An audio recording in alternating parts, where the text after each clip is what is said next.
Bonjour à tous, c'est Ben de la Maison des Mandataires et bienvenue dans ce nouvel épisode des étoiles montantes de l'IMO. J'ai le plaisir aujourd'hui d'accueillir Olivier. Bienvenue Olivier. Merci Ben. Avec plaisir pour aujourd'hui échanger avec toi. On va décortiquer ton parcours, peut-être les conseils que tu as à donner aux autres mandataires pour vraiment qu'on puisse comprendre ce qui a fait que tu as aussi bien réussi. Voilà, donc ravi d'échanger avec toi. Avec plaisir. Alors, pour commencer, est-ce que tu peux tout simplement te présenter, nous donner ton secteur, ton réseau et peut-être ta spécialité si tu en as une dans l'immobilier? Alors moi, donc Olivier, j'ai 54 ans, je suis Mmh. dans le Perche. Donc pour ceux qui ne savent pas précisément où ça se situe, c'est entre Chartres et Le Mans. D'accord. Secteur assez rural, mais avec aussi une population parisienne Mmh. de résidences secondaires. Mmh.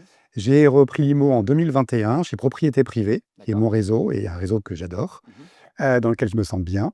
Et particulièrement, moi, je fais de la transaction et un peu de viager. D'accord, OK.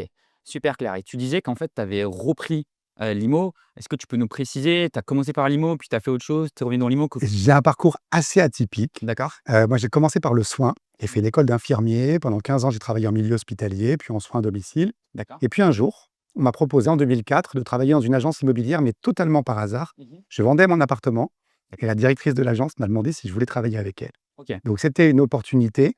J'ai trouvé ça super intéressant. J'ai dit, Mmh. allons-y. J'y suis allé. Et puis en 2008, j'ai changé de département. Je suis arrivé dans le Perche. D'accord. C'était la crise de l'IMO. OK. J'ai fait autre chose pendant 15 ans et je suis revenu en 2021. Et donc en fait, toi, tu as quitté l'IMO parce qu'il y a eu une période un petit peu de crise C'est ça. et tu es revenu. Qu'est-ce qui a été le déclencheur quand tu es revenu dans l'IMO? En fait, l'envie de prendre du plaisir dans mon travail. D'accord. J'avais perdu ce plaisir-là et je voulais le retrouver. Super clair. C'est vrai que ça revient souvent ce côté, plaisir. Je pense que pour performer à aussi haut niveau pendant si longtemps, faut prendre plaisir, dans ce qu'on fait. Carrément.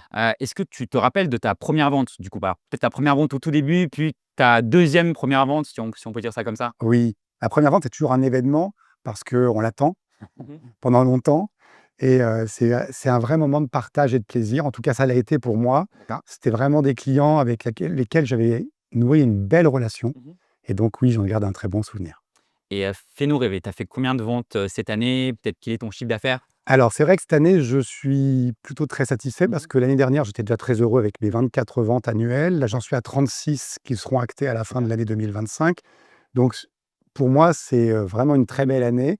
Et ça m'a permis aussi, pendant cette année, de découvrir les joies d'être animateur. J'étais déjà un petit peu, mais là, mon équipe s'est un peu étoffée. D'accord. Et donc, en plus de ces ventes, j'ai aussi pu développer mon équipe et ça, c'est pour moi important. Ouais, ça, c'est super intéressant. Je pense qu'on pourra l'aborder encore une nouvelle fois avant la fin.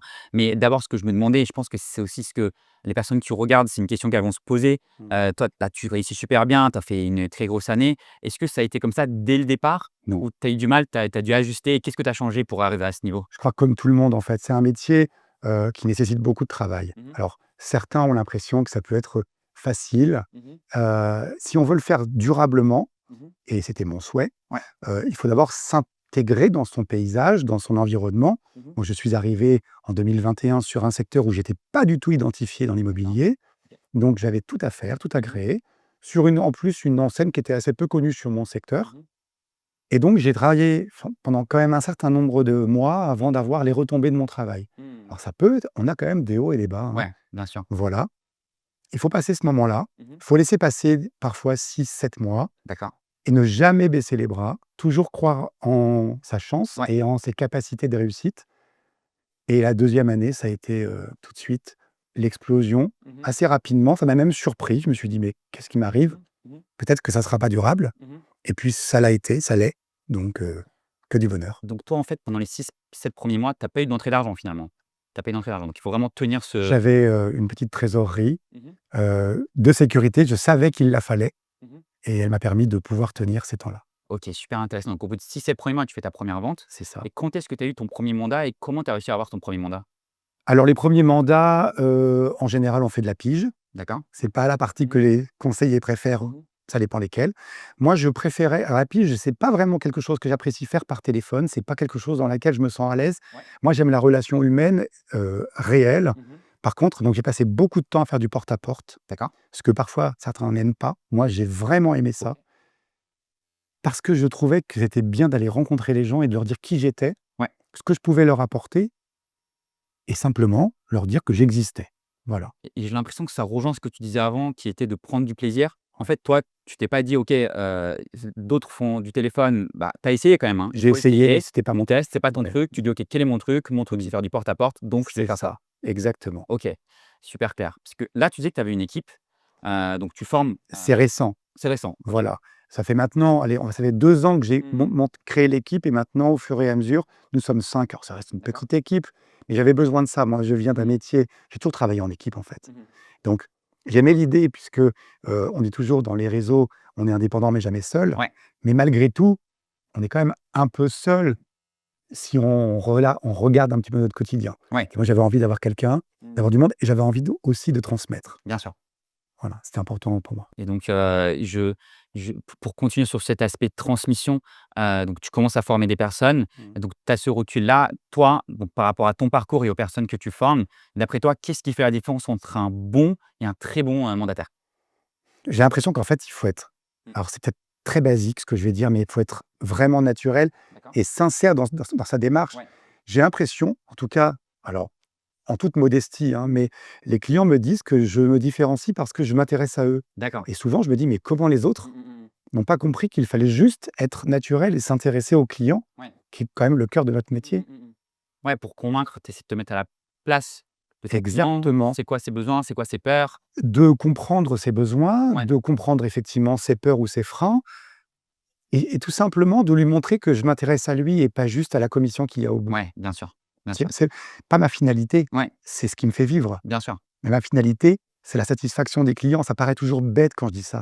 Mmh mh. Mais honnêtement, quand je reçois un nouvel avis, en fait, moi, ça me nourrit bien plus Bien sûr. que pratiquement ma paye à la fin du mois. Et puis indirectement, c'est aussi ou directement, c'est aussi ce qui fait que il y a du bouche à oreille et tu as Oui. des nouveaux mandats qui rentrent. Et c'est parce que tu fais bien ton travail évidemment, mais tu t'intéresses à la personne, ce côté relation client qui fait que tu vas avoir des recommandations derrière. Beh, c'est ça, en fait, qui me satisfait aujourd'hui et même qui me surprend. J'en suis, agréablement étonné. Aujourd'hui, je ne fais quasiment plus de prospection, je n'ai même plus le temps D'accord. Voilà. puisque tous les mandats sont par recommandation ou par, rencontre ou parce que les gens ont vu mes avis sur, les réseaux sociaux, D'accord, sur OK. Google OK. et ça, pour moi, c'est extraordinaire. Je ne pouvais même pas l'imaginer, le rêver quand j'ai repris Mmh mh, l'activité. mmh. Donc importance aussi d'être présent sur les réseaux et d'avoir, cette visibilité. Super intéressant. Toi, est-ce que tu as une spécialité dans ce que tu fais? Ou, Sur les réseaux ou non, sur les biens que tu vends, est-ce que tu as une niche, une spécialité? pas particulièrement. D'accord. Moi, alors encore une fois, c'est parce que j'aime alors ça peut paraître un peu basique ce que je vais dire, mais j'aime les gens, Ouais. j'aime la relation avec les gens et donc je vais prendre autant de plaisir à accompagner la vente d'un petit bien Mmh mh. et c'est pas péjoratif quand je le Mmh. dis, un bien à 30, 40, 50 000 Mmh euros mh. ou un bien à 1 million. D'accord. Le plaisir est le même. OK. Pour moi, c'est le projet, l'accompagnement et la transmission d'un propriétaire à un autre propriétaire qui est vraiment mon moteur. OK, super intéressant. Et tu es chez Propriété Privée. Est-ce que tu peux nous dire pourquoi tu as choisi Propriété Privée et quel rôle joue Propriété Privée dans ta réussite, que ce soit au niveau, bah, de l'équipe, de la formation, des outils? Alors moi, ce réseau, je l'ai choisi, alors ça peut paraître, étonnant, parce que je trouvais que le nom sonnait vraiment quali D'accord, et aussi, et c'est important pour moi parce que c'est un des rares réseaux qui ne fait pas de MLM d'accord. et c'est pas quelque chose que moi j'apprécie. Alors OK. chacun peut trouver, après son centre d'intérêt. Je ne voulais pas faire du recrutement, moi je voulais faire de l'immobilier D'accord, et le MLM, c'était un petit peu ce qui me posait problème. Donc j'ai choisi un réseau qui ne faisait pas de MLM déjà d'accord, OK. et puis je trouvais que le nom sonnait bien. Mmh mh. Heu, Ouais, le côté j'ai branding. Ouais, oui, ouais. exactement et puis je suis allé un peu regarder ce qu'il faisait et j'ai eu le sentiment, alors j'ai beaucoup fonctionné à l'instinct, Mmh mh. que c'était très familial. D'accord. Je vois beaucoup de réseaux qui communiquent là-dessus. Mmh mh. Je ne sais pas comment ça se passe ailleurs, mais chez Propriété Privée, en tout cas moi, je le vis comme ça. Mmh mh. Tout de suite, j'ai senti que même au niveau de la direction, il y avait un vrai intérêt pour chaque candidat et pour moi, c'était important de me sentir considéré aussi. Super clair. Si tu avais un conseil, toi, Olivier, à donner à un mandataire qui débute ou à un mandataire qui veut passer ce cap et exposer ses ventes, ça serait quoi?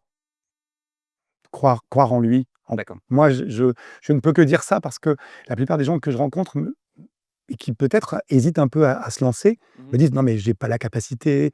Heu, on a tous cette capacité de s'intéresser aux autres. Mmh mh. Il faut juste la développer et puis se former, mais ça, en tout cas des réseaux comme Propriété Privée nous proposent. On a un centre certifié Qualiopi en interne. D'accord. On est, inondé de possibilités de se former aujourd'hui. Là-dessus, il y a aucun problème. Ouais, la formation est super importante. Il y a aussi des heures obligatoires de formation, Carrément. évidemment, le Il y en a Hagen. aussi Ouais. pour simplement, au-delà de l'obligation, Mmh mh. c'est important aussi soi-même de s'améliorer en permanence. Totalement. Donc, en fait, même à ton niveau, tu es en train de dire, tu es évidemment pas débutant, tu as des super chiffres, un super chiffre d'affaires. Même à ton niveau, tu continues de te former et donc Toujours, ouais. toujours. Et ça, je l'ai découvert quand je suis arrivé dans le réseau. Mmh mh. Ma première formation, j'avais une conseillère, Catherine pour ne pas la citer, Mmh mh. qui est là depuis très longtemps dans le réseau et elle revenait se former. Mmh. Et je me suis dit: «C'est elle qui a raison». Ouais, Il faut jamais, jamais penser que tout est acquis. totalement. Je suis tout à fait d'accord avec toi. OK, Mmh. super intéressant et peut-être, mot de la fin, toi, Olivier, qu'est-ce qu'on peut te souhaiter dans les prochaines années? Où est-ce que tu te vois? Qu'est-ce que tu as encore envie de continuer à développer? Continuer sur cette lancée. En tout cas, moi, je suis très heureux dans ce que je fais. Les clients me le rendent bien. Je reçois une dose d'amour que j'imaginais même pas pouvoir recevoir quand j'ai repris l'activité. J'ai une équipe au top. J'aimerais étoffer un peu mon équipe, mais Ouais. vraiment raisonnablement, mais pour pouvoir avoir un maillage complet du territoire et pouvoir offrir à mes clients un maillage complet. Mmh. Peut-être aussi, je ne sais pas si le réseau me le proposera, mais, faire un peu plus de formation ou faire de la formation, parce que j'en ai fait aussi Ouais. dans un autre domaine, parce que j'aime transmettre, Mmh. donc pourquoi pas? Et puis, profiter aussi de mes petits-enfants, parce que je Ah, suis grand-père depuis cette année. Ouais. félicitations. Félicitations. Bah, écoute, on te le souhaite et c'était en tout cas un grand plaisir, d'échanger avec C'est un toi. vrai plaisir, Je Ben. suis sûr que ça va être super intéressant pour toutes les personnes qui vont regarder. Donc je vous remercie, c'est la fin de cet épisode, des étoiles montantes de Limo et je vous dis à la prochaine.